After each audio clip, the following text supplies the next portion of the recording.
Pour notre isolation de toit, on a réalisé avec du coton des immenses polochons, vous voyez, des immenses polochons creux, enfin vides bien sûr, qu'on va attacher à un bout, remplir de paille et enrouler sur la toiture en spirale qui seront attachés à la charpente pour faire notre isolation. Mais vous comprendrez mieux quand on va se mettre en action. Première étape, remplissage. Pour le remplissage, on a fait un ou deux tests. Le plus simple, c'est de remplir sur une longueur d'1,50 m à peu près.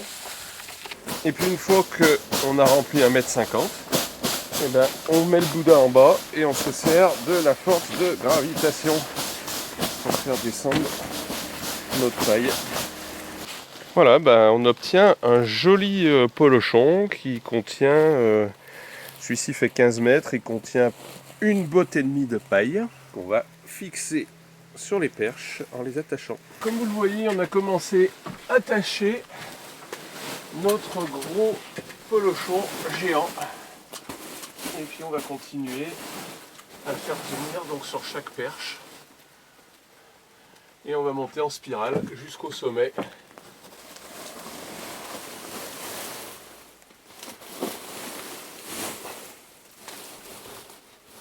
Ah, après l'effort, le réconfort.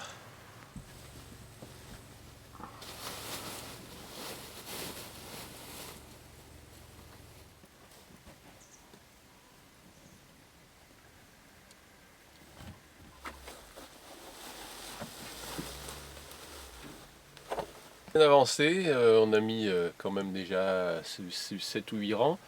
On va finir donc avec ce dernier boudin de paille. Et puis ensuite, le triangle en haut, on le finira avec de la laine de bois.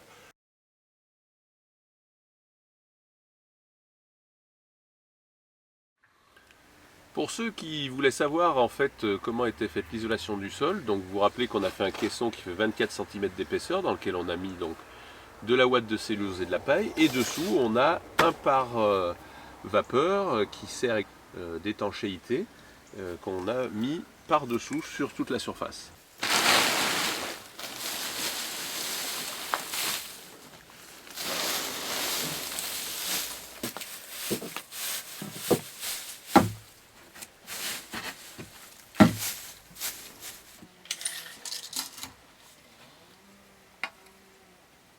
Alors comme vous l'aurez remarqué, autour du poêle à bois, cabane en paille, bien évidemment, on va prendre un maximum de sécurité.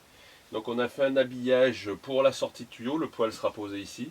On a fait un habillage avec des plaques spéciales qu'on utilise pour les cheminées. Donc, un moment qu'on attendait depuis longtemps, la pose du plancher. Parce que quand on attaque la pose du plancher, ça veut dire quand même qu'on commence à avoir bien avancé. Donc là vous voyez notre isolant, mélange de ouate de cellulose et de paille.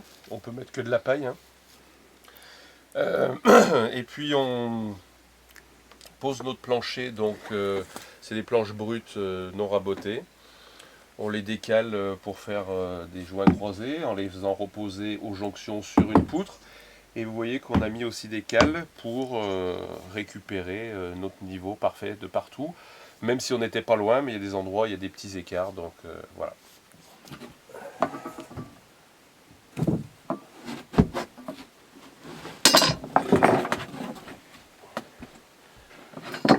Ensuite, on repère les angles de coupe, puisque sur les bords, on n'a pas des bords droits, puisqu'on suit un arrondi.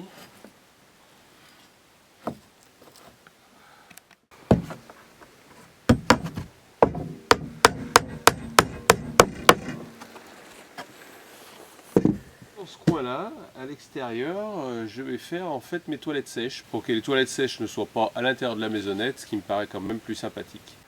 Alors jusqu'à maintenant, on a vu comment utiliser les matériaux du cru, plus quelques matériaux de notre époque comme le PDM. Et là, on va voir comment réutiliser d'anciens meubles et utiliser donc ces structures pour faire notre cloison extérieure des toilettes sèches. J'ai bientôt fini l'ossature de mes toilettes sèches qui viennent donc sur le débord. Et puis ensuite on doublera avec de la laine de bois et du bardage bois.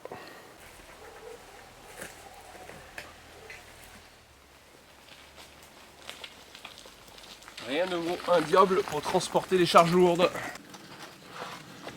Bonjour, si vous nous rejoignez sur cette vidéo pour la première fois, sachez qu'on a déjà fait plusieurs épisodes, puisque comme vous le voyez, on a bien avancé. Donc n'hésitez pas à aller voir les épisodes 1, 2, 3, 4, 5, qui vous montrent la construction de A à Z. Alors, bardage Douglas. Douglas scié en 18 mm d'épaisseur, c'est à peu près le minimum de ce qu'on peut faire. Si on descend en dessous, on a vraiment trop de chances que le bois se voile. Et on va poser, et bien sûr, en faisant recouvrir très légèrement chaque planche, puisque vous voyez que c'est du brut, hein, c'est du non déligné, donc on a toutes les bordures d'écorce. Et il n'y a plus qu'à. Alors dans un premier temps, on va pointer que d'un côté.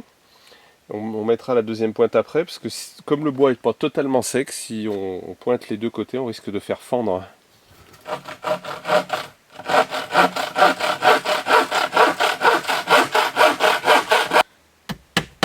On habille donc le dessous de la fenêtre avec les planches qu'on a coupées à la bonne taille. Et on finit donc avec une planche comme ça qui fait la finition.